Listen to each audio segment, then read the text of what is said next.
오늘은 요엘 1장 13절부터 20절까지 말씀입니다. 제목은 제사장들아 슬피 울라. 제사장들아 너희는 굵은 배로 동이고 슬피 울지어다. 제단에 수종드는 자들아 너희는 울지어다. 내 하나님께 수종드는 자들아 너희는 와서 굵은 배 옷을 입고 밤이 새도록 누울지어다. 이는 소제와 전제를 너희 하나님의 성전에 드리지 못함이로다.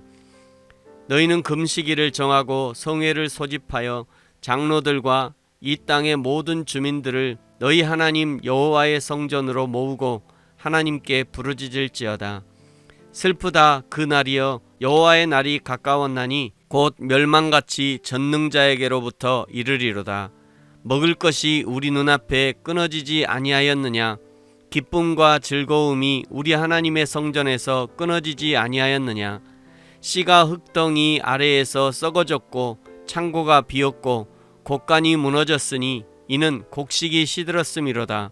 가축이 울부짖고 소떼가 소란하니 이는 꼴이 없음이라 양떼도 피곤하도다. 여호와여, 내가 주께 부르짖으오니 불이 목장의 풀을 살랐고 불꽃이 들의 모든 나무를 살랐음이니이다. 들짐승도 주를 향하여 헐떡거리오니 시내가 다 말랐고 들의 풀이 불에 탔음이니이다. 아멘. 하나님이 보내신 메뚜기의 재앙으로 완전히 초토화되어버린 이스라엘의 현실을 보고 처녀도 울고 제사장들도 울고 농부들도 울어야 할 것이라고 말씀하셨습니다. 한 번 더 13절에서 제사장들에게 슬피 울라고 말씀하시죠. 왜냐하면 13절 하반절에 이는 소제와 전제를 너희 하나님의 성전에 드리지 못함이로다. 소제로 드릴 밀이 한 톨도 남지 않았고 전제로 부어드릴 포도주 한 방울도 남지 않았음을 말씀하시는 것입니다. 여기서 분명히 해야 할 것은 제사장들에게 울라고 말씀하시는 이유가 단지 하나님께 드릴 예물이 없어서가 아닙니다. 하나님께 예배하지 못하는 비참함 때문에 울어야 한다고 말씀하는 거죠.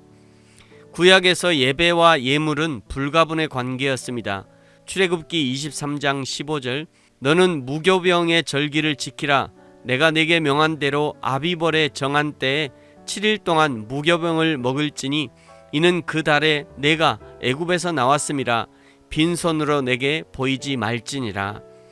하나님을 예배할 때 반드시 예물을 가지고 나아가는 것, 그것이 구약 제사의 철칙이었습니다. 그런데 하나님께 가지고 나갈 예물이 없으니 가고 싶어도 가지 못하는, 예배하고 싶어도 예배할 수 없는 비참한 상황이 된 것입니다. 신약을 사는 우리가 감사해야 할 것 중에 하나가 바로 이 부분입니다.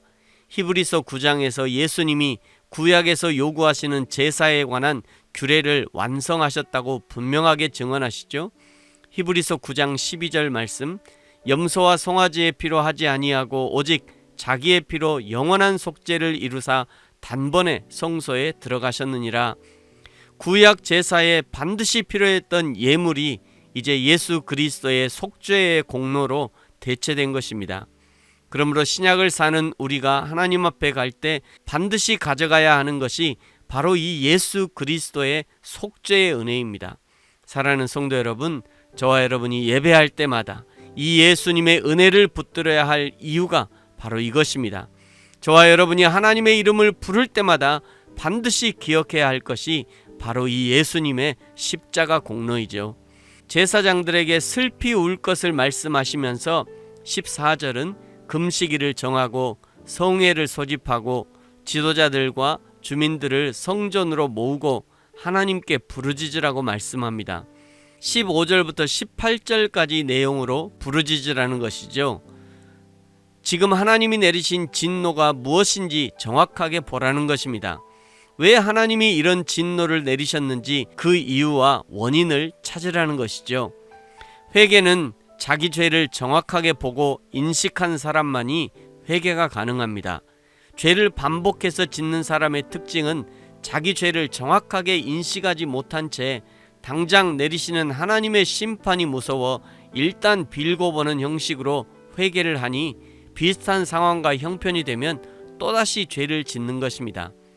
인간의 죄가 사람만 괴롭히는 것이 아니라 17절에 보면 씨는 흙덩이 아래에서 썩어버리고 18절 가축은 부르짖고 소떼가 소란하고 양떼도 피곤하고 19절 가뭄에 목장의 풀이 마르고 불이 나서 나무를 살라버리고 20절 들짐승들은 주를 향해 헐떡거리고 시내도 말랐으니 물고기들도 다 죽었을 것입니다. 이것이 인간이 죄를 지은 대가입니다.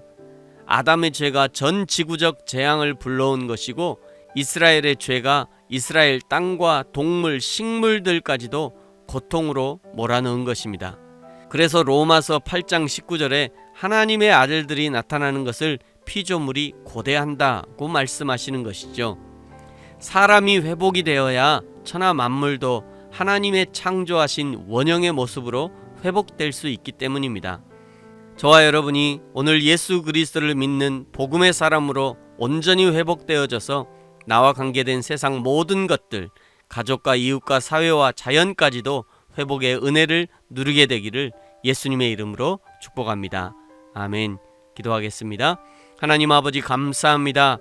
인간의 죄가 얼마나 무서운지, 자연 만물이 고통 가운데 있는 것이 인간의 죄의 결과임을 다시 한번 생각합니다.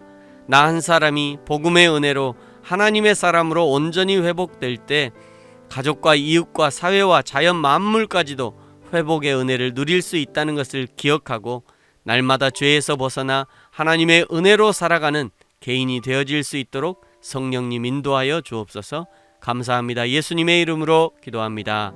아멘.